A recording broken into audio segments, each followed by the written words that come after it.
할렐루야, 반갑습니다.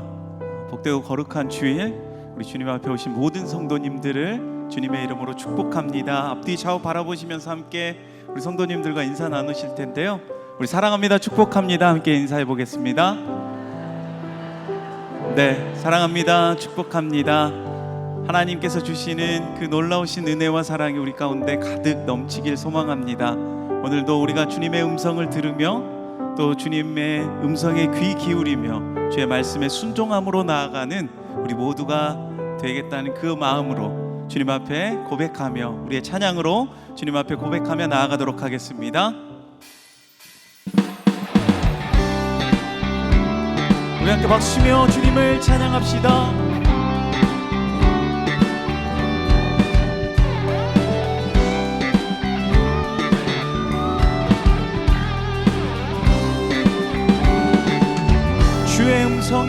주의 음성을 내가 들으니 사랑한단 말일세. 믿는 마음으로 주께 가오니 나를 영접하소서. 주의 음성을 내가 들으니 사랑한단 말일세. 믿는 마음으로 주께 가오니 나를 영접하소서.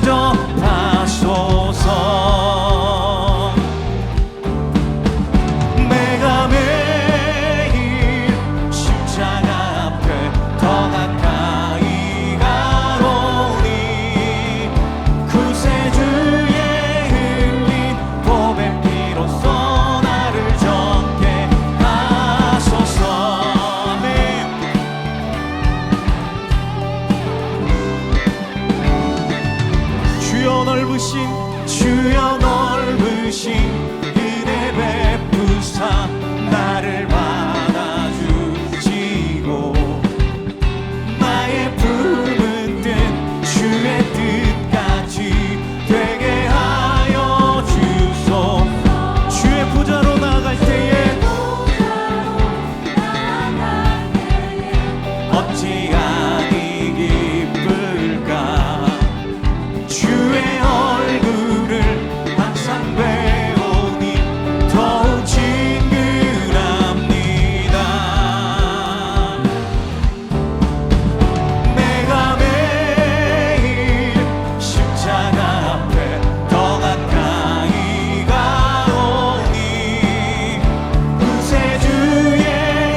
보소서 주님, 나의 마음을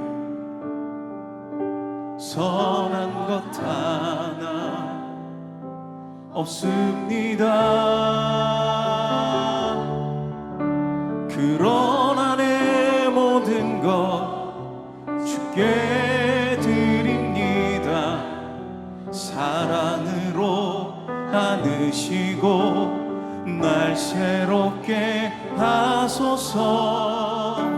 보소서 주님, 나의 마음을 선한 것 하나 없습니다. 그러나 내 모든 것 주께 드립니다. 사랑으로 안으시고 날 새롭게 하소서. 주님 마음 내게 주소서. 내 아버지 주님 마음 내게 주소서. 나를 향하신 주님의 뜻이 이루어지도록 주님만 내게 주소서. 아멘. 우리 다시 한번 고백합시다. 보소서 주님, 나의 마음을 선한 것 하나 없습니다. 그러나 내 모든 것 주께 드립니다. 사랑으로 안으시고 날 새롭게 하소서. 주님 마음 내게 주소서. 내 아버지 주님 마음 내게 주소서. 나를 향하신 주님의 뜻이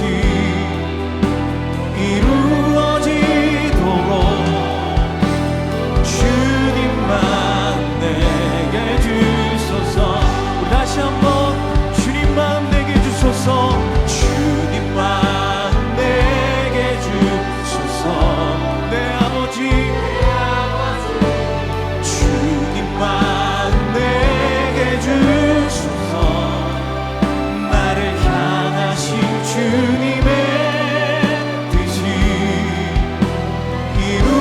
이루어지도록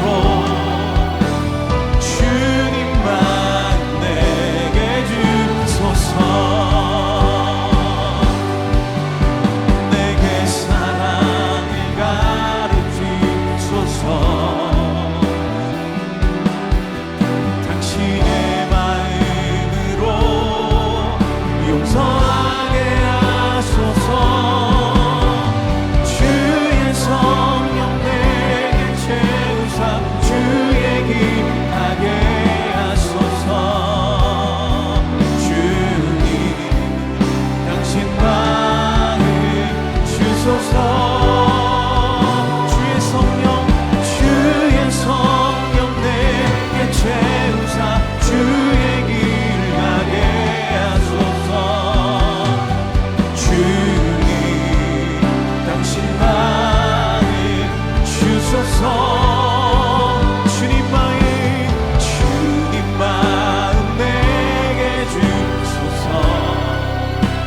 내 아버지 주님 마음 내게 주소서. 나를 향하신 주님의 뜻이 이루어지도록 주님만 내게 주소서. 모두 자리에서 일어나셔서 찬양하심으로 주일 예배를 하나님께 드리겠습니다.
할렐루야. 우리 하나님을 찬양하는 일이 선함이요 찬송하는 일이 아름답고 마땅하도다.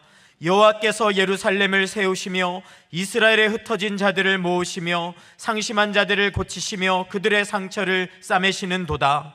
예루살렘아 여호와를 찬송할지어다. 시온아 내 하나님을 찬양할지어다. 아멘. 사랑하는 성도 여러분, 하나님이 기뻐하시는 예배는 상한 마음과 통회하는 심령이라고 하셨습니다. 이 시간 성령께서 깨닫게 하시는 잘못들을 가지고 진실한 마음으로 각자 입을 열어 참회하는 기도를 드리겠습니다.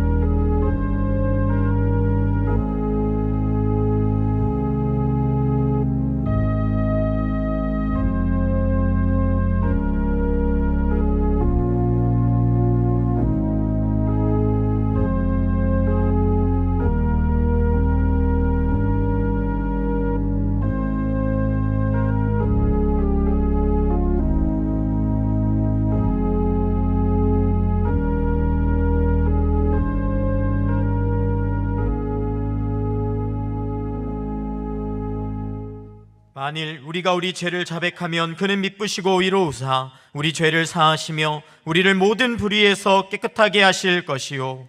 사랑의 주님, 이 놀라운 용서의 은총을 허락하신 것을 감사합니다. 이제는 우리가 법 아래 있지 아니하고 은혜 아래 있기 때문에 더 이상 죄가 우리를 주관치 못하는 줄 믿습니다. 이 시간 우리를 다시 한번 성령으로 강건케 하시고 충만케 하여 주옵소서. 예수님의 이름으로 기도합니다. 아멘. 자리에 앉으셔서 찬송하겠습니다.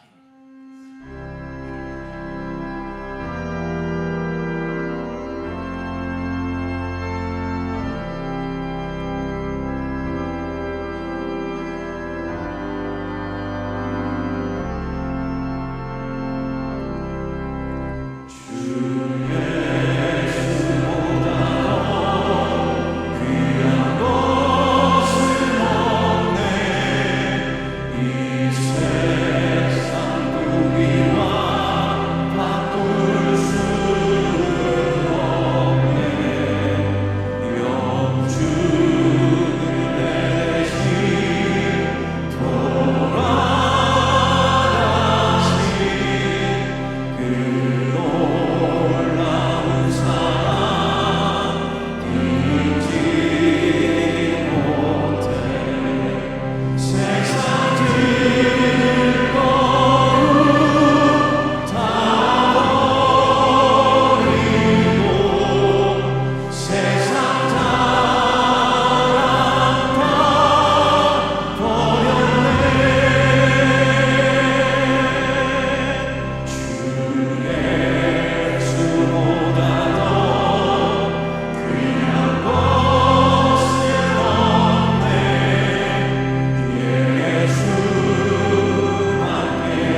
좋으신 하나님 아버지, 은혜 아니면 살아갈 수 없는 우리를 불러주시고 하나님의 이름을 높이며 예배드릴 수 있도록 인도해 주셔서 감사합니다.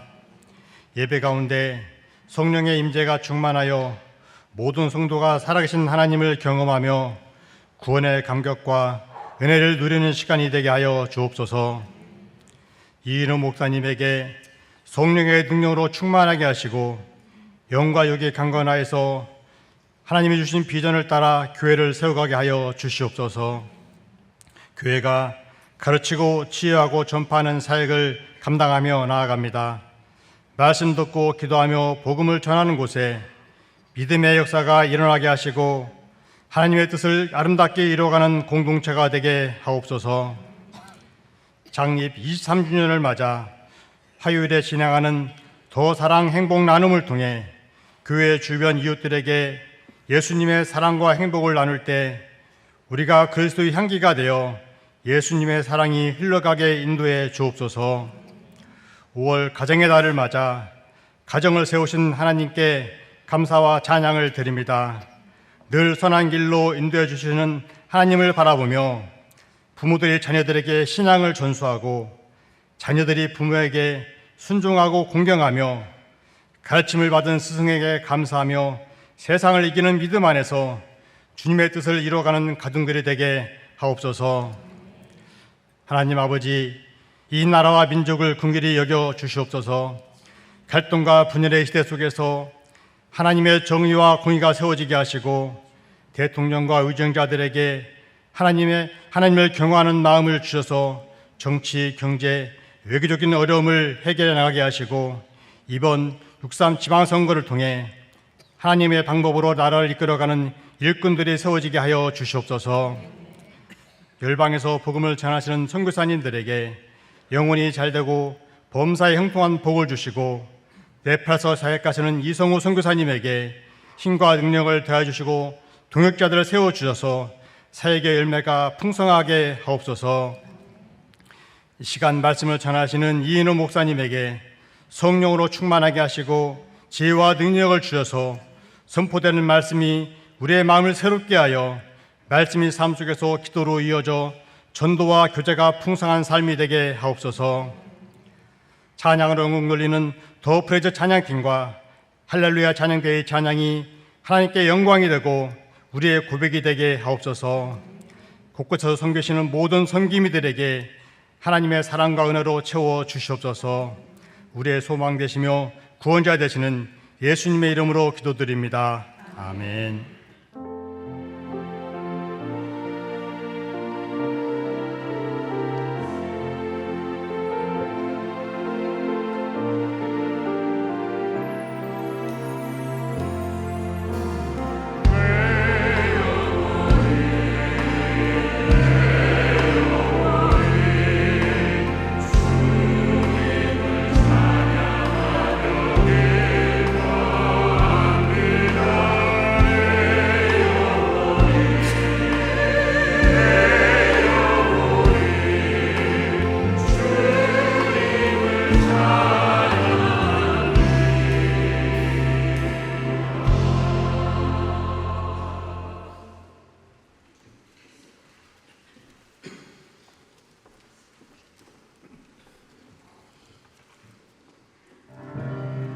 다윗의 손에는 칼이 쥐어져 있고 그의 앞에는 잠자는 사울. 다윗은 칼을 놓았네, 너의 칼을 놓았네.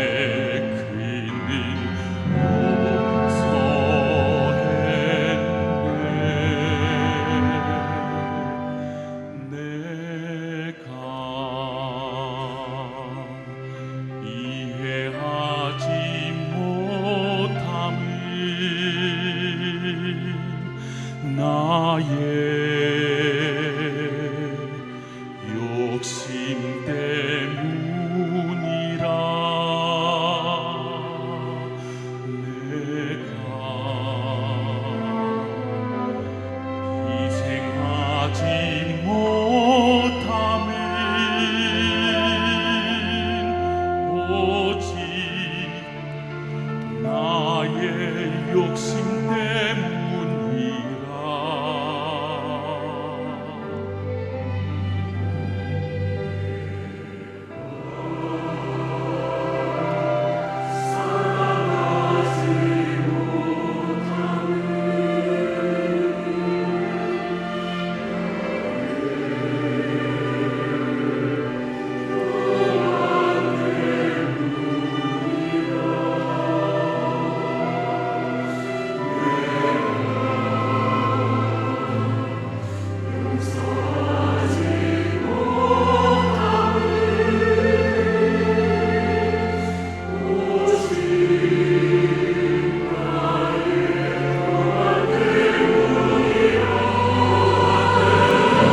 종 당신을 용서할 수가 있는가? 당신 가슴을 찢던 그 원수를 다윗은 칼을 놓았네. 너의 칼을 놓았네. 그는 용서했네.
은혜로운 주일 예배를 위한 주차 에티켓. 주일에는 교회 근처 32단지와 주택단지의 주차를 삼가주시고 본당과 지정 주차장에 주차해주세요. 주차는 지정된 구역 안에 바르게 주차해주세요. 본당에서는 반드시 우회전으로 출차해주시기 바라며 무단횡단은 삼가주세요. 본당 주차장은 원활한 주차를 위해 3시간 이내 출차를 원칙으로 합니다. 3시간 이상 장시간 주차가 필요하신 분은 지정 주차장을 이용해 주시기 바랍니다. 지정 주차장을 이용하실 때는 깨끗하게 이용해 주시길 바라며 원익캐슬은 지하 3층과 4층만 주차가 가능합니다. 주일 주차 시 주차 섬기미들의 현장 안내를 잘 따라주세요. 가급적 대중교통과 카풀, 셔틀을 이용해 주세요. 주일 주차 에티켓, 우리 모두 함께해요.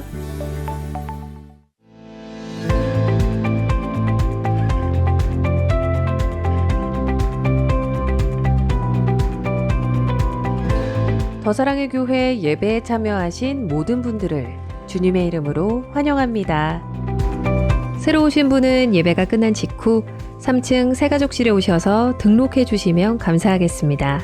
가등록 후 담당 교역자의 등록 신방을 받으시면 정식 등록교인이 됩니다. 오늘 새가족방 강의는 3과입니다.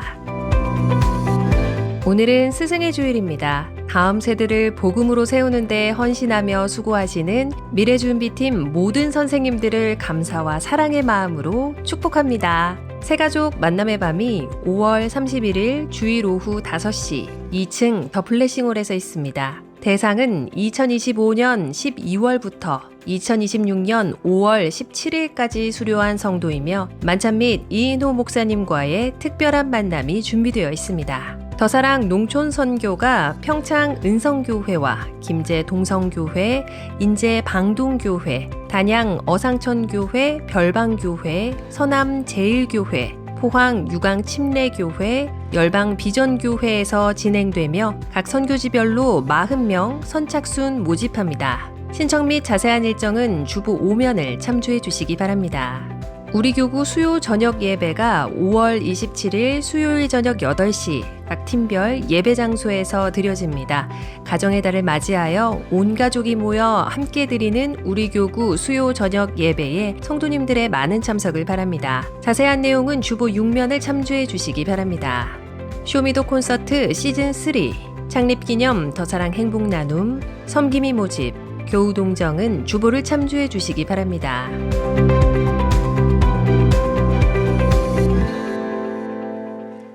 할렐루야. 예배 자리에 나오신 모든 성도님들을 환영합니다. 좌우의 분들과 인사 나누며 교제하겠습니다. 사랑합니다. 축복합니다. 사랑합니다. 축복합니다. 주일 예배에 처음 오신 분들을 진심으로 환영합니다. 등록하시거나 안내를 받기 원하시는 분들은 예배 후 3층 새가족 등록실로 오시면 필요한 도움과 안내를 받으실 수 있습니다. 더사랑 농촌 선교가 5월 31일까지 모집하는 가운데 있습니다. 주보 오면 광고를 참고하셔서 적극적으로 동참해 주시기 바랍니다. 쇼미더 콘서트가 30일 토요일에 예정되어 있습니다. 오후 2시입니다. 최재훈 가수 그리고 퍼플키스 멤버 수완이 함께합니다. 지역 이웃들과 또 태신자들을 초대하셔서 문화로 소통하시는 귀한 시간 되시길 바랍니다. 오늘 우리에게 주신 하나님의 말씀은 구약성경 사무엘상 15장 8절에서 24절 말씀입니다. 드라마 바이블을 통해 함께 듣고 난 후에 목사님께서 악기기도 하신 후 말씀 전해주시겠습니다. 아말렉 사람의 왕 아각을 사로잡고 칼날로 그의 모든 백성을 진멸하였으되 사울과 백성이 아각과 그의 양과 소의 가장 좋은 것 또는 기름진 것과 어린 양과 모든 좋은 것을 남기고 진멸하기를 즐겨 아니하고 가치 없고 하찮은 것은 진멸하니라. 여호와의 말씀이 사무엘에게 임하니라. 이르시되 내가 사울을 왕으로 세운 것을 후회하노니 그가 돌이켜서 나를 따르지 아니하며 내 명령을 행하지 아니하였음이니라. 사무엘이 근심하여 온 밤을 여호와께 부르짖으니라. 사무엘이 사울을 만나려고 아침에 일찍이 일어났더니 어떤 사람이 사무엘에게 말하여 이르되 사울이 갈멜에 이르러 자기를 위하여 기념비를 세우고 발길을 돌려 길갈로 내려갔다. 사무엘이 사울에게 이른즉 사울이 그에게 이르되 원하건대 당신은 여호와께 복을 받으소서. 내가 여호와의 명령을 행하였나이다. 그러면 내 귀에 들려오는 이 양의 소리와 내게 들리는 소의 소리는 어찌 됨이니이까?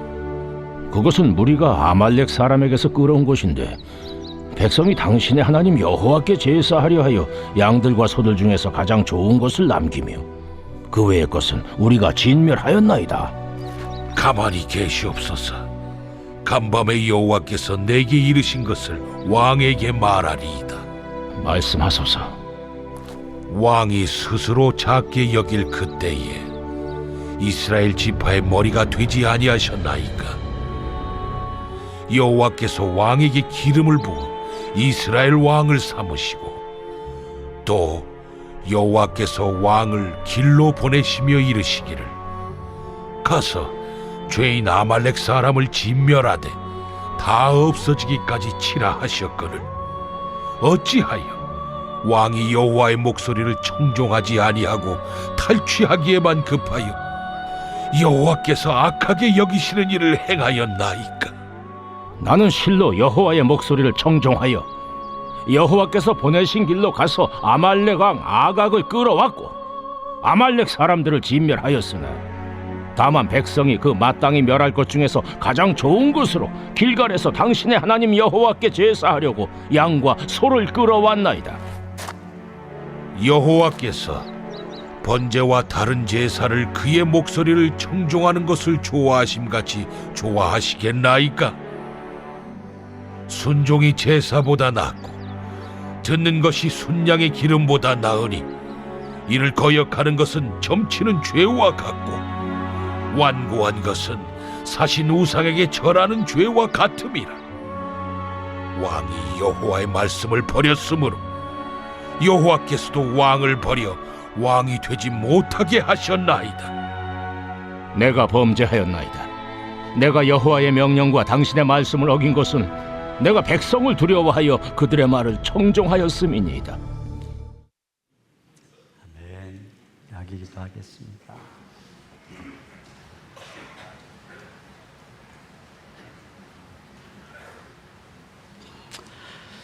우리 차현우 아기입니다. 기도하겠습니다. 하나님 아버지 감사합니다. 믿음의 가정에 차현우의 아이를 선물로 주심을 감사합니다. 이 머리 위에 안수하사 축복하시고 성령으로 기름 부어 주옵소서. 어려서부터 성령으로 감동하여 하나님의 말씀으로 양육되게 하시고 믿음의 가정 안에서 주의 은총 가운데 자라게 하시고 키가 자라고 지혜도 자라게 하시며 삶의 걸음걸음 천군 천사로 눈동자같이 지켜주시고 만남의 복을 주시며 걸음을 형통케 하사 어두운 세상 가운데 주의 영광의 도구로 귀하게 쓰여지도록 축복하여 주옵소서. 부모에게 은혜를 주시고 믿음을 주사 이 아이를 맡은 청지기로 잘 양육하도록 도와 주옵소서. 예수님 이름으로 기도하옵나이다. 아멘. 우리 박수로 이 아이를 축복합니다.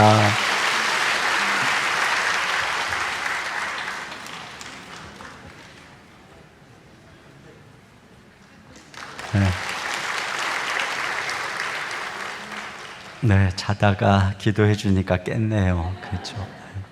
오늘은 스승의 주일입니다. 우리 아이들을 위해서 열심으로 섬겨주시는 선생님들, 그리고 또 여러분을 위해서 늘 수고하시는 우리 순장님들께 우리 감사의 박수를 드리겠습니다.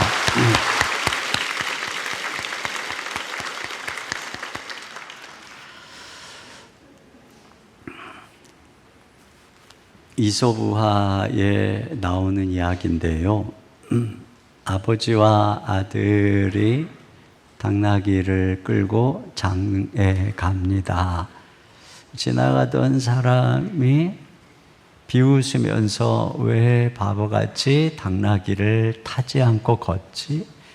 그 말을 듣고 아버지가 아들을 당나귀에 태웁니다. 또 지나가던 사람이 요즘 애들은 버릇이 없어. 늙은 애비는 걷는데 아들이 타고 가네. 그래서 놀라서 이번에는 아버지가 타고 아들이 걷습니다. 그랬더니 또 다른 사람이 보면서 저 매정한 아버지 좀 봐. 어린 자식을 걷게 하네. 당황한 두 사람은 결국 같이 당나귀에 올라탑니다. 그러자 지나가는 사람이 저 불쌍한 당나귀 허리가 부러지겠네. 그래서 결국은 이도 저도 못한 아버지와 아들이 긴 막대기에 당나귀를 거꾸로 매달고 어깨에 메고 낑낑거리고 다리를 건너가다가 당나귀가 버둥거리자 놓쳐서 강물에 빠지게 됐다는 얘기입니다. 여러분, 이것이 바로 사람들의 말, 시선의 평가에 얽매여 살아가는 사람들의 자화상이죠. 오늘 인정의 우상에 사로잡혀서 망하게 되는 사울을 보면서 주님이 주시는 교훈을 생각해 보려고 합니다. 첫째는 인간의 말이 아닌 하나님의 말씀이 운명을 결정한다는 것입니다. 오늘 하나님께서 사울에게 명령하신 말씀이 뭔가요? 3절을 같이 봅니다. 시작. 지금 가서 아말렉을 쳐서 그들의 모든 소유를 남기지 말고 진멸하되 남녀와 소아와 젖먹는 아이와 의양과 낙타와 나귀를 죽이라 하셨나이다 하니. 네. 그런데 사울이 어떻게 했다고 합니까? 또 8절 보겠습니다. 시작. 사울과 백성이 아각과 그의 양과 소의 가장 좋은 것 또는 기름진 것과 어린 양과 모든 좋은 것을 남기고 진멸하기를 즐겨 아니하고 가치 없고 하찮은 것은 진멸하니라. 네, 여기 보면 그의 순종의 특징이 나오는데 첫째로는 부분적인 순종입니다. 좋은 것은 남기고 가치 없는 것은 진멸했습니다. 자기의 이익과 충돌하지 않는 부분, 손해나지 않는 범위에서 순종한 것이죠. 내 유익, 내 안전, 내 욕망과 부딪히는 부분은 순종하지 않는 것입니다. 그 두 번째는 해석적 순종입니다. 백성들이 제사를 위해서 좋은 것을 남겼으니 이것은 하나님이 기뻐하는 일이 아니겠는가, 합리적이지, 이렇게 해석을 한 것입니다. 명백한 하나님의 말씀이 있는데 거기에다가 자기의 해석을 더해서 말씀을 왜곡한 것이죠. 세 번째는 여론적인 순종입니다. 자, 그가 다 죽이지 않은 이유를 21절 같이 보겠습니다. 시작. 다만 백성이 그 마땅히 말할 것 중에서 가장 좋은 것으로 길갈에서 당신의 하나님 여호와께 제사하려고 양과 소를 끌어왔나이다 하는지라. 네, 그 백성들의 요구대로 그렇게 했다는 것이고 다수의 의견을 따라서 그것이 옳다, 진리다 이렇게 생각을 한 것입니다.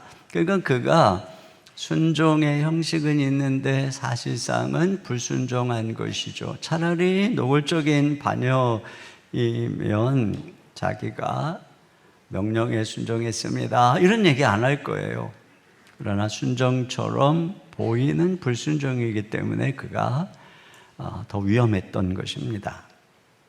이에 대한 사무엘의 책망은 무엇이냐? 여기 이 성경에서 불순종에 대한 가장 강력한 경고가 오늘 본문에 나오는데요. 먼저 듣는 것이 제사보다 중요하다 이런 말씀을 하시는데요. 22절입니다. 시작. 사무엘이 이르되 여호와께서 번제와 다른 제사를 그의 목소리를 청종하는 것을 좋아하심같이 좋아하시겠나이까. 순종이 제사보다 낫고 듣는 것이 순양의 기름보다 나으니. 네, 여기 보면 듣는 것, 청종하는 것을 이게 순종과 병렬로 사용을 하죠. 히브리서에서 듣는다라고 하는 이 샤마라고 하는 단어는 경청해서 마음에 새겨서 그것을 따라 행동한다는 뜻을 내포하고 있는 것입니다. 그래서 한자로 청종, 듣고 따른다 라고 번역을 한 것이죠. 주님께서는 이렇게 우리가 말씀을 듣고 청종하는 것이 제사보다 낫다 이렇게 말씀을 하세요. 그러니까 주님의 관심은 제사나 제물이 아니라 그 제사를 드리는 사람에 있는 것이죠. 근데 그 제사 드리는 사람이 말씀에 순종하는 사람이 아니라면 그 제물을 기뻐하지 않는다는 것입니다. 지금 사울이 그런 것이죠. 하나님의 명백한 말씀을 행하지 않으면서 제사를 위해서 좋은 제물을 준비했다 이렇게 말하고 있는 것입니다. 그런 면에서 한 걸음 더 나아가 오늘 주님께서는 듣지 않는 것은 거역하는 것이고 완고한 것이다 이렇게 말하는데요. 23절 상반절입니다. 시작. 이는 거역하는 것은 점치는 죄와 같고 완고한 것은 사신 우상에게 절하는 죄와 같음이라. 네, 여기 거역한다. 그러니까 듣지 않는 것을 거역이라고 번역을 했는데 단순한 반항이 아니고 왕을 향한 반역을 의미하는 단어입니다. 이것이 점치는 죄와 같다고 해요. 고대의 점술은 주술과 제물을 통해 신의 노여움을 달래서 조종하는 이교적 행위입니다. 그러니까 사울의 태도는 하나님께 굴복하는 게 아니라 조종해서 자기 욕망대로 하겠다는 거역이라는 거예요. 또 완고함은 오만하게 밀어붙이는 고집스러운 마음이죠. 불순종을 회개하지 않고 변명하고 자기가 옳다고 주장하는 교만, 이걸 완고하다고 하는데 이것이 우상숭배라고 합니다. 여러분, 왜 완고하게 고집을 부릴까? 그것은 하나님의 말씀보다 자기 마음에 더 중요하게 여기는 뭔가가 있기 때문이죠. 그게 바로 백성들의 인정이고 그 인정의 욕구는 결국 자기의 에고, 자아가 우상이라고 하는 것입니다. 그러니까 거기에 하나님의 자리에 자신이 앉아 있는 것이 우상숭배라고 하는 것입니다. 여러분, 이것은 하나님의 대리 통치자로서 왕위에 앉아 있는 사울로서는 있을 수 없는 행동인 것이에요. 그렇잖아요. 이것은 그 하나님을 향한 거역이고 반역인 것이에요. 그래서 결국 뭐라고 하느냐, 23절 하반절 보겠습니다. 시작. 왕이 여호와의 말씀을 버렸으므로 여호와께서도 왕을 버려 왕이 되지 못하게 하셨나이다 하니. 네, 여러분, 한 나라의 왕도 그 나라의 헌법을 어기면 탄핵의 대상이 되잖아요. 이것처럼 사울이 하나님의 명령에 불순종한 것으로 인해서 이제 하나님이 그를 왕위에서 폐위시킨다라고 하는 거죠. 이와 같이 하나님의 말씀에 불순종하는 것은 중대한 범죄라고 하는 것입니다. 오늘날로 하면은 목회자가 하나님의 말씀을 교묘하게 왜곡하고 자신의 뜻을 위에 두고 사람의 철학과 시대의 조류를 따라서 말씀을 왜곡한다면 하나님께 쫓겨날 만한 중대한 죄악이다, 이렇게 표현할 수 있겠죠. 그런데 더 중대한 것은 우리가 하나님의 말씀에 순종하지 않으면서 하나님이 다스리고 통치하는 그 나라 천국에 들어갈 수 있겠냐는 것입니다. 하나님께서 온전히 다스리고 통치하는 그의 나라에 하나님 말씀을 반역하고 거역하는 반역자가 어떻게 들어갈 수 있겠냐는 것이죠. 여러분, 우리는 물론 순종이 아니라 믿음으로 구원받습니다. 그런데 그 믿음은 순종의 열매가 항상 따라오는 믿음인 것입니다. 그러니까 참된 믿음은 순종과 분리되지 않는 것이에요. 그래서 야고보는 행함이 없는 믿음은 그 자체가 죽은 것이다, 이렇게 말하면서 그런 믿음은 가짜라는 거죠. 근데 예수님께서도 마태복음 7장 20절 21절 같이 보겠습니다. 시작. 이러므로 그들의 열매로 그들을 알리라. 나더러 주여 주여 하는 자마다 다 천국에 들어갈 것이 아니요 다만 하늘에 계신 내 아버지의 뜻대로 행하는 자라야 들어가리라. 그렇습니다. 그러니까 우리가 주여 주여 하고 믿는다고 해도 순종의 열매가 없는 사람은 천국에 못 들어간다, 이렇게 주님이 말씀하시는 것이죠. C.S. 루이스의 스크루테이프 편지에서 이 삼촌 마귀 스크루테이프가 조카 마귀에게 이런 얘기를 합니다. 인간을 지옥에 끌고 가기 위해서 굳이 끔찍한 살인이나 노골적인 반역을 저지르게 할 필요가 없다. 인간이 아주 작고 합리적인 타협을 하도록 유도하기만 하면 된다. 그러면서 이런 얘기를 합니다. 지옥으로 가는 가장 안전한 길은 경사가 완만한 길, 바닥이 부드러워 걷기 편한 길, 갑작스러운 커브도 없고 이정표도 없는 길이다.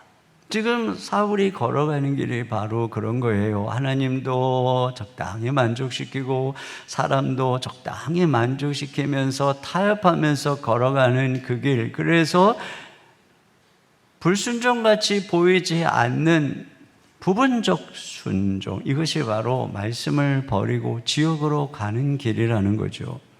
여러분, 참 믿음은 순종의 믿음입니다. 믿음의 조상인 아브라함은 그 나이 120세가 가까웠을 때 독자 이삭을 모리아 산에 번제로 드리라는 명령 앞에 100% 순종함으로써 자신의 믿음이 진짜임을 증명해 보인 것입니다. 예수님께서도, 믿음의 주이신 예수님께서도 죽기까지 복종하시는 모델을 우리에게 보여주셨죠. 진정한 믿음은 이와 같이 말씀에 순종하는 믿음이고 그 순종이 운명을 결정하는 것입니다. 그렇다면 왜 사울은 순종하지 못했을까요? 바로 인정의 우상에 사로잡히면 순종하지 못한다는 것입니다. 자, 24절을 같이 보겠습니다. 시작. 내가 여호와의 명령과 당신의 말씀을 어긴 것은 내가 백성을 두려워하여 그들의 말을 청종하였음이니이다. 네.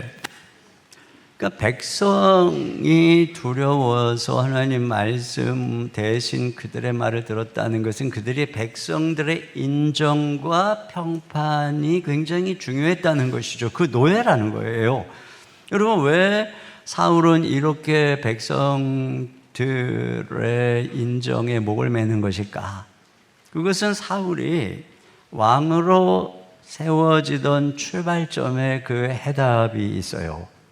사울은 이스라엘 백성들이 우리에게도 저 이방 나라들처럼 왕을 달라는 요구에 하나님이 허락한 왕입니다. 그래서 백성들이 원하는 조건대로 키가 크고 힘이 세고 외모가 출중한 사울을 세웠을 때 백성들이 환호했습니다. 그러므로 그는 자신의 왕권의 기초가 하나님의 부르심이 아니라 백성들의 인정에 있다고 생각하는 것이죠. 그래서 늘 그들의 인정, 그들의 박수, 그들의 시선을 의식하면서 살아가고 있었던 것입니다. 이렇게 인정의 우상을 섬기는 사람의 치명적 두 가지 특징이 나오는데, 첫째는 사람을 두려워한다는 것입니다. 여러분, 우리가 지난 주에도 이 사울이 사무엘을 끝까지 기다리지 못했던 이유가 뭐였어요? 거기 백성들이 흩어지기 시작하니까. 그러니까 그는 사람이 자기에게서 떠나는 것에 대한 두려움이 있었습니다. 그래서 말씀을 기다리지 않고 제사를 강행하는 죄를 범한 것이죠. 오늘 본문에서도 백성이 두려워서 하나님 말씀대로 엄하게 말하지 못하고 타협하는 그런 비겁한 모습을 보였다는 거예요. 그래서 두 번째로는 인정의 우상이 되면 리더십이 추해지게 되는 것입니다.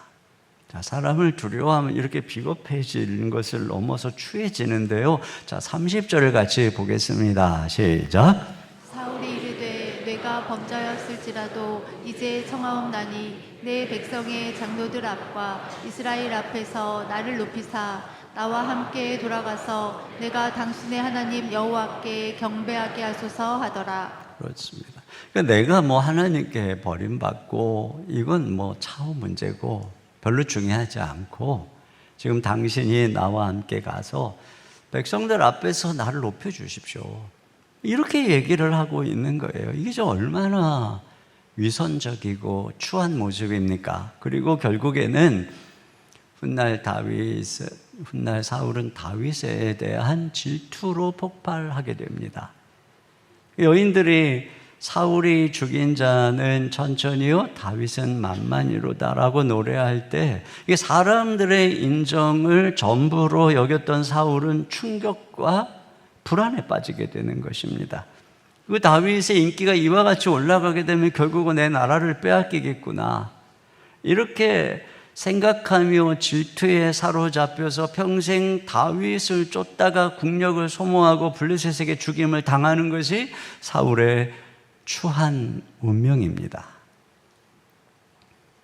파커 팔머라고 하는 교육 전문가가 이런 얘기를 했어요. 리더는 자신의 내면적 어두움, 불안과 두려움을 투사하여 공동체를 병들게 할 수 있는 권력을 가진 사람이다, 이렇게 경고합니다.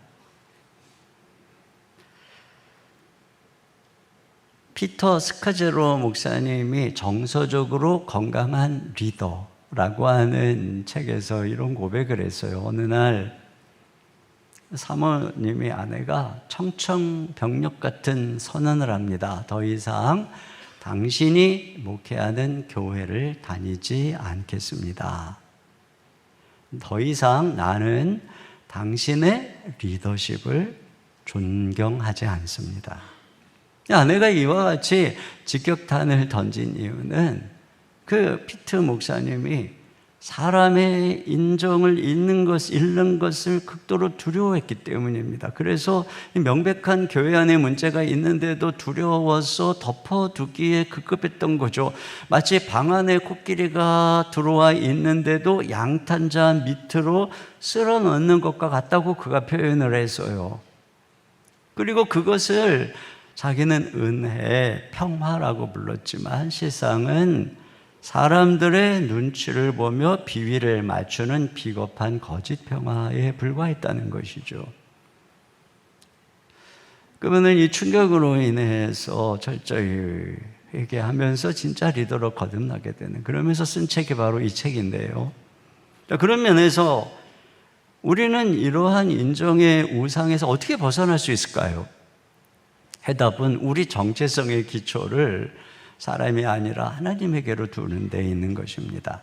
여러분, 사람을 의탁하지 않으셨던 예수님의 모범은 왜 우리가 우리 정체성의 기초를 사람에게 두어서는 안 되는가를 알려주세요.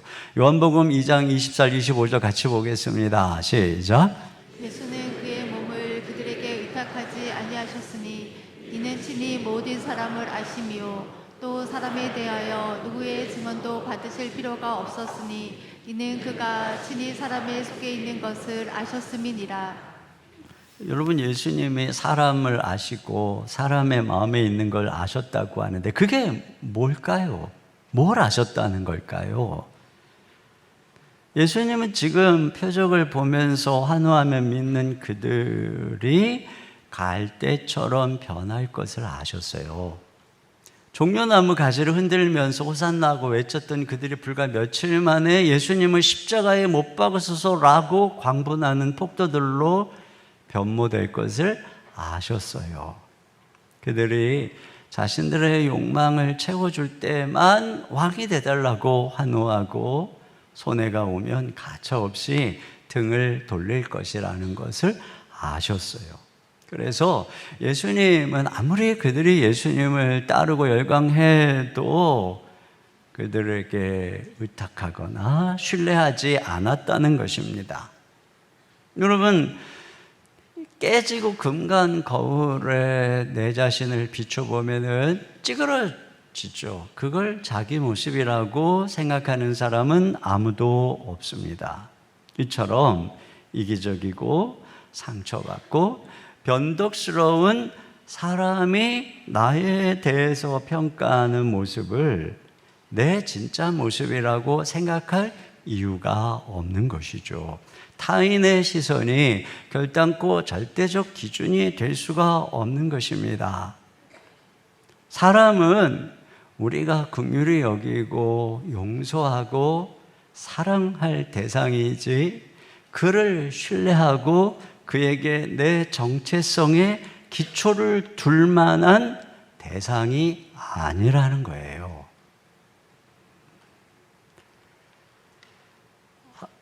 하버드와 예일대에서 교수였었고 또 베스트셀러의 작가였던 헨리 나우엔이 엄청난 인정과 또 명성 속에서 바쁜 삶을 살아갈 때 그분은 이 사람의 인기가 끊어질까 두렵고 또 심각한 우울증과 불안함을 경험했다고 합니다. 결국 그가 결단을 하죠. 모든 교수직을 내려놓고 지적 장애인 공동체인 데이브레이크 공동체에 들어가서 그들을 섬깁니다. 그런데 그곳에 있는 지적 장애인들은 헨리 나우엔이 하버드대 교수인지 유명한 지필가인지 이런 거 전혀 몰라요. 그저 자기들을 목욕시켜주고 도와주는 그냥 헨리라고 하는 한 사람으로 자기를 대하는 것이죠. 거기서 자기의 모든 업적, 사람들의 평판이 완전히 지워진 거기서 그는 자신을 직시하기 시작했고 하나님 앞에 그 있는 모습 그대로 나가는 법을 배우기 시작했고 거기서 진짜 하나님의 음성을 들었던 거죠. 내가 너를 사랑한다. 내가 너의 있는 모습 그대로 내가 너를 사랑한다. 여러분, 바로 이것이죠. 사람들이 하는 평가, 사람들이 나의 이런저런 모습을 보고 업적을 보고 성과를 보고 하는 평가, 이런 것이 아니고 바로 그리스도 안에서 발견하는 나의 모습, 이것이 바로 진정한 내가 찾아야 되는 정체성인 것입니다. 그렇다면 마지막으로 기억할 것은 주님과의 친밀한 교제만이 우리를 인정의 우상에서 건져주신다는 것입니다. 오늘 본문에 보면 이 반복되는 단어가 하나 나오는데 히브리어의 콜이라고 하는, 즉 목소리라고 하는 단어인데요. 같이 한번 읽어보도록 하겠습니다. 시작. 이제 왕은 여호와의 말씀을 들으소서. 사무엘이 이르되 그러면 내 귀에 들려오는 이 양의 소리와 내게 들리는 소의 소리는 어찌 됨이니이까? 어찌하여 왕이 여호와의 목소리를 청종하지 아니하고 나는 실로 여호와의 목소리를 청종하여 그의 목소리를 청종하는 것을 좋아하심같이 좋아하시겠나이까? 내가 백성을 두려워하여 그들의 말을 청종하였음이니이다. 네, 다 똑같은 단어예요. 콜이라고 하는 목소리 라고 하는 단어입니다. 그러니까 본문은 의도적으로 말씀이 아닌 목소리라고 하는 단어를 사용합니다. 여러분, 목소리와 문자는 다르죠. 음성과 문자는 달라요. 문자는 정보를 전달하고 기억을 저장하죠. 그러나 목소리는 지금 여기서 말하고 있는 인격의 현존입니다. 에덴 동산에서 하나님이 거니시는 소리, 부르시는 소리를 들었을 때 아담은 그분의 인격적 현존을 경험하는 것이죠. 이와 같이 여호와의 목소리를 청종한다는 것은 그가 하나님과의 인격적 실존 앞에, 교제 앞에, 관계 앞에 있다는 것을 의미하는 것입니다. 그런데 사울에게 있어서는 하나님의 말씀은 그냥 준수해야 되는 규범이었지, 나에게 말씀하시는 그분의 음성이 아니었던 거예요.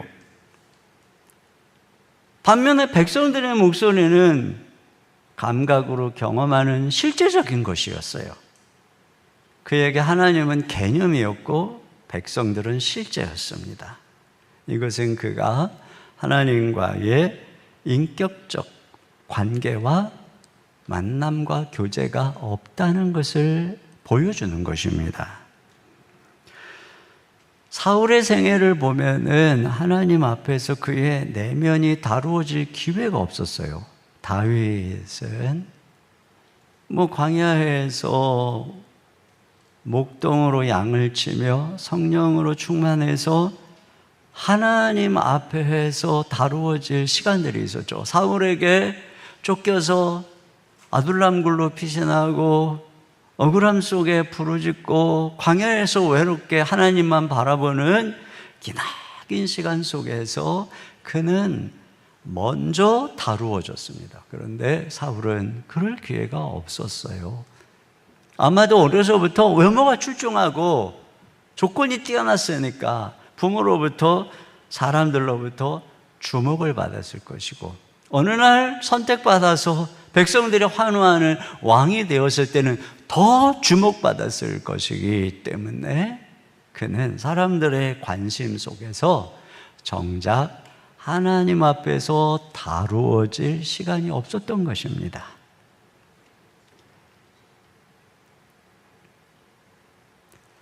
여러분, 이게 얼마나 참 문제인지 몰라요. 그래서 21절에도 보면은 그가 사울에게 당신의 하나님이라고 말합니다. 사무엘의 하나님이라는 것이죠. 그러므로 하나님의 말씀은 그냥 사무엘을 통해 들려지는 지루한 설교 같은 것이지 살아있는 여호와의 목소리가 아닌 것이었던 거죠. 더 나아가서 이렇게 이 목소리를 듣는다는 것은 단순한 인격적 관계를 넘어서 친밀한 연합의 교제를 전제하는 것입니다. 속삭임으로 음성을 나누는 것이야말로 얼마나 친밀한 교제입니까? 열왕기하 18장 6절 히스기야에 대해서 이렇게 묘사합니다. 시작. 곧 그가 여호와께 연합하여 그에게서 떠나지 아니하고 여호와께서 모세에게 명령하신 계명을 지켰더라. 네, 이게 여호와께 연합했다라고 하는 의미, 이것이 바로 다바크라고 하는 단어인데, 창세기 2장에 남자가 부모를 떠나 그 아내와 연합하여 한 몸을 이룰지라고 할 때 그 단어입니다. 이와 같이 부부가 하나가 되는 것처럼 하나님과 하나가 되는 것, 이게 연합이라는 것이죠. 히스기야는 그랬다는 것입니다. 여러분, 이 연합을 쉽게 말하면 이렇게 붙어 있다 이렇게 표현할 수 있어요. 그래서 요한복음에도 가지가 포도나무에 붙어 있으면 저절로 열매를 맺는 것처럼 신앙생활의 핵심은 붙어 있는 것이죠. 친밀한 연합입니다. 그런데 사울은 하나님과의 친밀한 연합이 없었습니다. 그가 친밀하게 연합한 것들은 사람들이었어요. 그러니까 사람의 목소리에 귀를 기울이는 것입니다. 여러분, 오늘날 우리 신앙생활의 문제의 핵심은 그리스도와의 연합을 소홀히 하는 데 있습니다. 그리스도께서 이루신 구원 사역을 교리적으로는 알지만 그리스도 자신과는 친밀하지 않은 것이죠. 그리스도로 인해서 죄사함 받고 구원받고 영생을 얻었다는 것을 아는데 정작 그 분과 친밀한 교제를 누리지 않는 것이에요. 이게 문제죠. 제가 지난주에도 칼빈의 이중은혜를 얘기하면서 태양으로부터 빛과 열이 동시에 오듯 예수 그리스도로부터 칭의와 성화와 양자됨과 부활과 온갖 것이 동시에 주어지는 것이라고 그랬어요. 가장 중요한 핵심이 뭐예요? 칭의, 이런 지적인 교리적 알미 아니라 그 모든 혜택을 주시는 그분과의 연합, 이게 모든 신앙의 기초인 것입니다.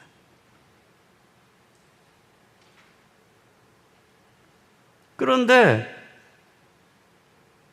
정작 가장 중요한 그분과 친밀히 연합하지 않으면서 마치 법적인로 결혼한 부부가 서로 친밀한 대화와 교제가 없이 각자 할 일만 하고 필요할 때만 찾는 것처럼 오늘날 많은 사람들은 세례도 받았고 교회도 다니고 헌금도 하고 봉사도 하는데 정작 예수님과 대화하고 음성을 듣고 그분의 임재를 경험하는 삶이 없다는 것입니다. 그래서 이거 굉장히 위험한 것이에요. 요한복음 17장 3절 같이 보겠습니다. 시작. 영생은 곧 유일하신 참 하나님과 그가 보내신 자 예수 그리스도를 아는 것이니이다. 영생이 예수님을 아는 것이라고 할 때 아는 것을 야다라고 하는 단어로서 부부가 서로 알듯이 친밀하게 아는 것을 말하는 것입니다. 그러니까 영생이라고 하는 것은 어떤 교리를 아는 것이 아니라 그리스도를 인격적으로 아는 데 있다는 것, 연합에 있다는 것입니다. 여러분, 이 연합이 붙어 있는 것이라고 그랬잖아요. 가지가 포도나무에 붙어 있는 것. 이거는 계속 붙어 있는 것을 의미하는 것이죠. 이것처럼 믿음이라고 하는 것은 언제 한번 믿고 천국 따놓고 그 다음부터는 떨어져 있어도 되는 것. 여러분, 그런 식의 믿음은 성경이 말한 바가 없는 것입니다. 믿음이 포도나무에 가지가 붙어 있는 것과 같은 연합이라면 그 믿음은 처음부터 끝까지 붙어 있는 것입니다. 처음부터 끝까지 믿음인 것입니다. 떨어지면 죽음인 것이에요. 구원이라고 하는 것은 내가 언제 믿었다는 지식적인 교리적 알에 기초하는 것이 아니라 바로 그 모든 은혜를 베풀어 주시는 그리스도 그분께 내가 붙어 있는가, 그분이 내 인생의 주인인가, 내가 그분과 오늘도 교제하고 친밀하게 연합되어 여전히 믿고 있는가, 이것이 가장 중요한 기초인 것입니다. 그러면 우리가 어떻게 이 연합을 이룰 수 있을까요? 여러분, 연합이 결코 멀고 힘든 것이 아닙니다. 왜냐하면 이미 우리가 믿을 때 성령 안에서 우리는 연합되어 있어요. 성령님을 통해서 하늘 보좌 우편에 앉아 계신 예수님은 우리 안에 거하셔요. 그렇기 때문에 여러분, 마치 교제하지 않는, 연합의 교제를 하지 않는 크리스천은 뭐와 같으냐면, 부부가 한 방에 있는데 남편은 TV를 보고 있고 아내는 핸드폰을 보고 있는 것이에요. 서로 대화 한마디 하지 않는 것과 똑같아요. 예수님이 내 안에 있는데 예수님과 아무런 말도 하지 않는 것이죠. 그러나 이때의 교제는 간단해요. TV를 끄고 스마트폰을 내려놓고 부부가 서로의 눈을 보고 대화하고 친밀한 교제를 나누면 거기서부터 사랑이 싹트고 관계가 좋아지게 되는 것이죠. 똑같아요. 우리가 우리 안에 계신 그분께 말을 걸기 시작하고 관심을 갖기 시작하는 거예요. 그거예요. 17세기 프랑스 수도사인이었던 평수사였던 브라더 로렌스 형제는, 그분이 부엌에서 요리하고 구두 수선하고 하는 평수사였지만 많은 사제들에게 권면도 하고 대화도 하고 편지도 보내고 그랬던 것들을 훗날 모아서 책으로 만든 것이 바로 하나님의 임재연습이라고 하는 명작, 고전으로 읽혀지는 책입니다. 그 책에서 로렌스 형제가 뭐라고 했느냐, 하나님의 임재 가운데 있는 단 하나의 비결, 어디서 무엇을 하든 예수님께 말을 걸었다는 거예요. 나는 어디서 무엇을 하든, 부엌에서 음식을 하든, 구두를 깁든, 장을 보러 가든, 몸이 아프든 언제나 주님 여기 계시지요 하고 그분께 말을 걸고 그분을 바라보고 그분과 대화하고 그랬다는 거예요. 왜냐하면 이미 우리 안에 계시니까. 근데 이거를 계속 연습을 했다는 거예요. 쉼없이 말을 걸고. 그랬더니 어떻게 됐을까요? 너무 친밀해졌다는 거예요. 여러분, 사람도 그렇잖아요. 어쩌다 한번 만나면 대면대면한데 계속 얘기하면 엄청 친해지잖아요. 똑같아요. 내 안에 계신 예수님께 이와 같이 늘 교제해야 된다는 것이에요. 헬리나 오웬이 예수의 길이라고 하는 책에서 이런 얘기를 했어요. 같이 한번 읽어보겠습니다. 시작. 그 시간을 허비하라. 사랑은 늘 그런 법이다. 사랑하는 사람은 사랑하는 이와 함께 있으려 한다. 그렇죠. 여러분, 정말 너무 좋은 글인 것 같아요. 제 이 책을 보다가 이 문장이 쫙 마음에 들어왔어요. 예수님과 함께 시간을 허비하라. 사랑은 늘 그런 법이다. 여러분, 우리가 너무 바쁘잖아요.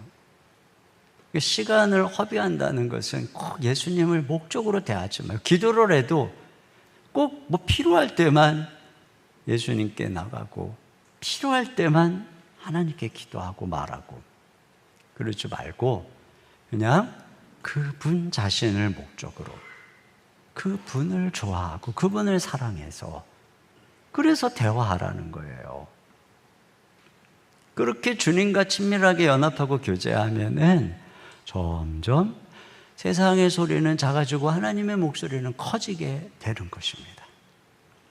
어느 목사님이 젊은 날의 경험인데, 이게 교회가 어디선가 갈라져 나온 교회에 청빙을 받아서 갔는데 큰 갈등을 경험했어요. 처음에는 그들이 반대하고 비난하고 있지도 않은 유언비어를 퍼뜨리고 할 때 그들이 잘못했다고 생각했는데 이게 반복이 되니까 스톡홀름 증후군이 생겨서 내가 자격 없고 내가 잘못했다는 생각에 자살을 생각하게 됐다는 것입니다. 그러던 어느 날 주님이 목사님에게 너는 내 사랑하는 아들이란다 이렇게 말씀을 하신 거예요. 근데 이 목사님이 그럽니다. 자기가 그 말을 잊어버리고 있었대요. 나 하나 때문에 교회가 이 꼴인데 내가 무슨 하나님의 사랑받을 만한 아들이란 말인가. 그게 안 믿어졌지만 안 믿으면 죽을 것 같아서 믿고 싶었고 믿으려 했고 그러다 보니 믿어졌대요. 어느 날 주님이 이렇게 말씀을 하셨대요. 아들아, 다른 사람이 다 너를 오해하고 미워하고 비난하고 반대해도 나는 너를 사랑한다. 이렇게 말씀을 하셨는데 중년의 남자가 주님 앞에서 엉엉 울었답니다. 그 목사님이 훗날 그 과거를 회상하면서 내 인생의 한 구절이라는 책에서 이렇게 썼어요. 내 안에는 두 개의 말이 항시 싸우고 있었다. 사람의 말 대 하늘의 소리. 만약 사람의 말이 내 안에서 이겼다면 장담하건대 나는 살아있지 못했을 것이다. 나는 버텼다. 말씀이 이겼다. 단번에 승리한 것은 아니지만 날마다 피 흘리고 패배하기 일쑤였지만 점차 말씀이 이겼다. 그리고 사람의 말들을 내 안에서 밀어냈다. 하늘의 소리가 이겼다. 여러분, 하늘의 소리, 주님의 음성을 들으시기를 바랍니다. 우리가 누구의 목소리를 따르는가, 이것이 우리의 운명을 정하는 것입니다. 우리 시간의 자리에서 함께 일어나셔서 나의 평생에 가장 복된 일 찬양 같이 드리고 같이 기도하도록 하겠습니다.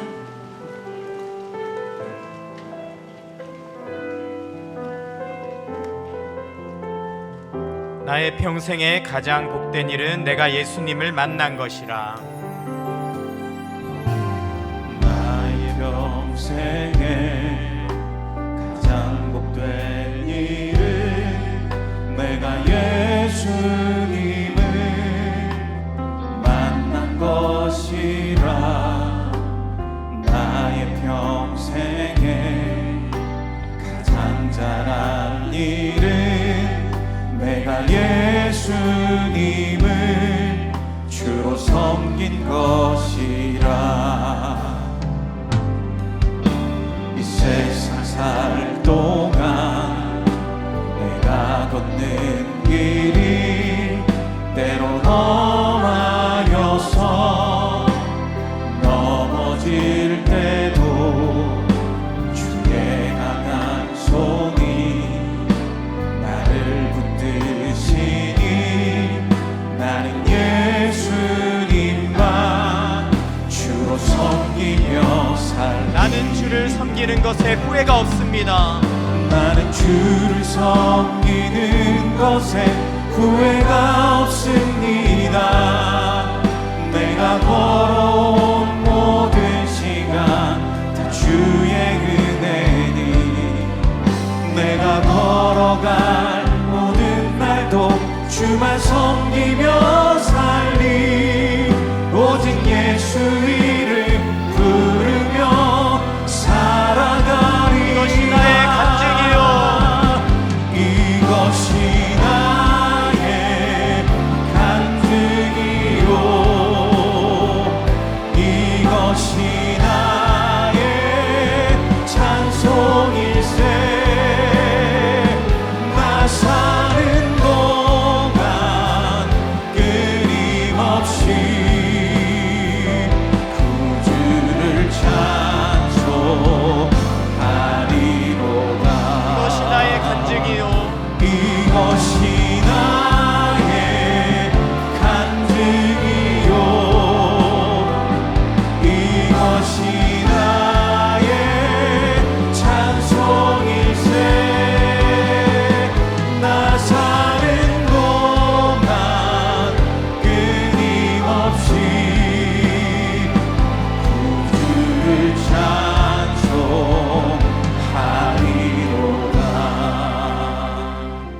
이 시간 함께 말씀을 기억하며 준비된 기도 제목을 올려드리겠습니다.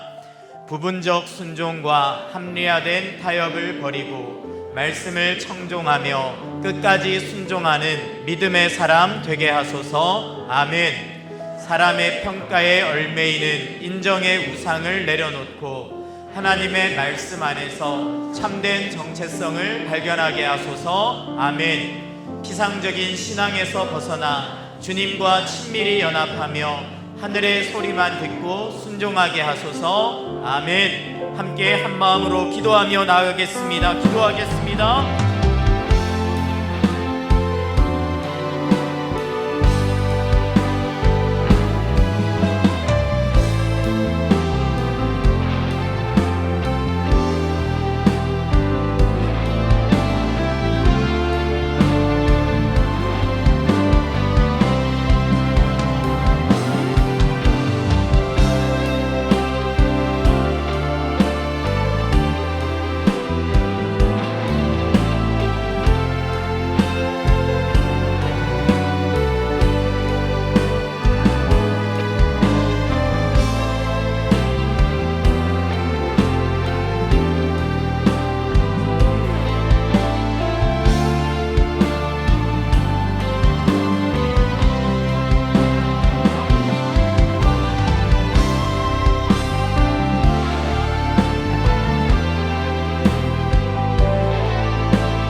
하나님 아버지, 사람의 목소리가 아닌 하나님의 말씀 앞에 설 수 있는 귀한 주의를 주시니 감사합니다.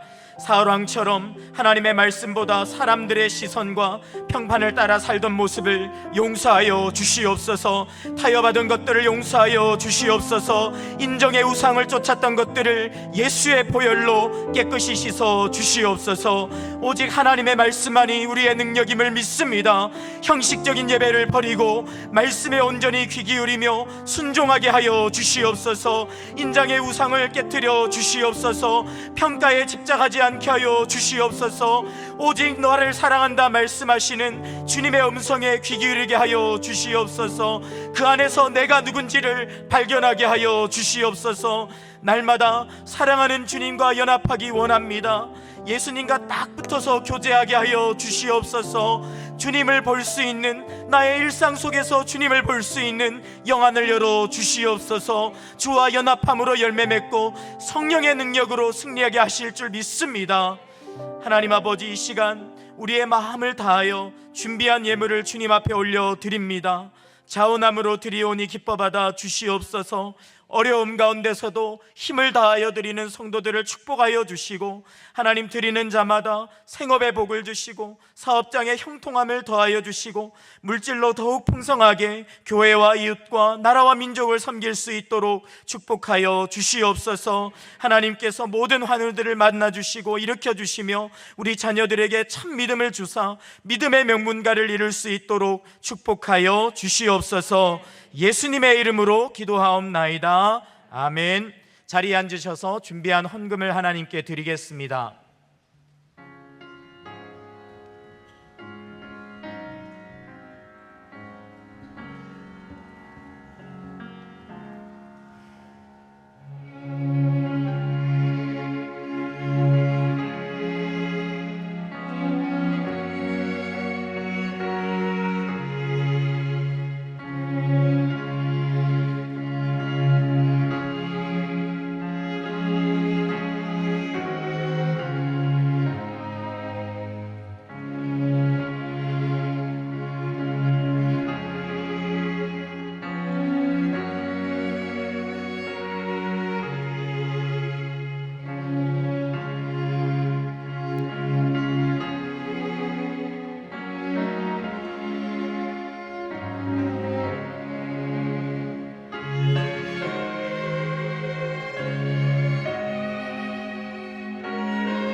모두 자리에서 일어나셔서 우리와 함께 계시는 하나님께 찬양 드리겠습니다.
지금은 우리 주 예수 그리스도의 은혜와 하나님 아버지의 사랑과 성령님의 교통하시는 은혜가 사람의 목소리가 아닌 하나님의 음성에 귀 기울이고 순종하기를 다짐하며 돌아가는 모든 성도님들 머리 위에 가정 위에 주의 몸된 교회와 이민족과 열방과 모든 선교사님들 위해 이제로부터 영원토록 함께해 주시기를 간절히 축원하옵나이다. 아멘.